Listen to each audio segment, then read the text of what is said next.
اس لیے میرے بھائیوں اور میری بہنوں، یہ سمجھو کہ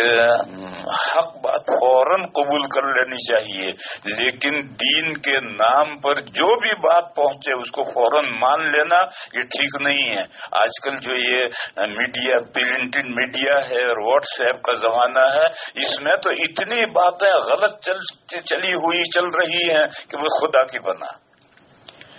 ایک بات چلی ہوئی ہے کہ 6 صدی کے ایک بزرگ نے پیشین گوئی کی تھی کہ اتنے دنوں کے بعد قیامت آئے گی، وہ زمانہ بھی گزر گیا، قیامت نہیں آئی۔ پھر ابھی امریکہ میں ایک صاحب ایک چینل چلاتے ہیں، انہوں نے کہا 50 سال میں قیامت آئے گی، اور پھر انہوں نے کہا کہ امام حرم نے کہا ہے کہ 40 سال میں تو 10 سال اور تمہیں زائد دیتا ہوں۔ یہ بندوں کے اختیار میں ہو گیا، اور قرآن یہ کہتا ہے کہ یسألونک عن الساعة قل انما علمها عند الله لا يجليها لوقتها الا هو ثقلت في السماوات والارض لا تأتيكم الا بغتة يسألونك كأنك حفي عنها۔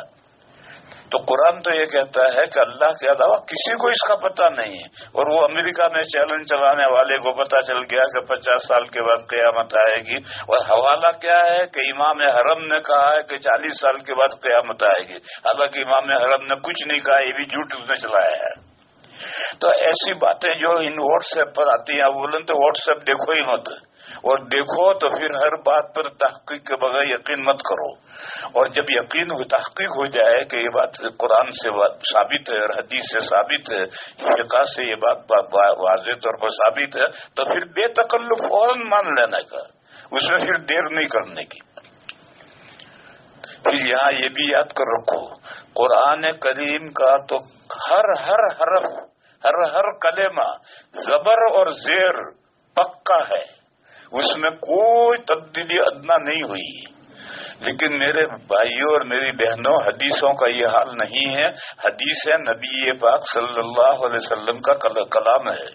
اور قرآن اللہ کا کلام ہے۔ اللہ کے کلام میں بندے اپنا کلام نہیں گھسا سکتے، لیکن بندے کے کلام میں بندے گھسا سکتے ہیں۔ اس لیے حدیثوں میں گھڑی ہوئی حدیثیں داخل کی گئی ہیں، اور پھر اس میں سے کچھ تو اعلیٰ درجے کی صحیح ہیں، کچھ بالکل گھڑی ہوئی ہیں، اور کچھ بیچ میں ضعیف ہیں۔ اور پھر اسرائیلیوں کی، یہود و نصارہ کی بہت سی باتیں تفسیروں میں آئی ہیں جو اسرائیلیات کہلاتی ہیں۔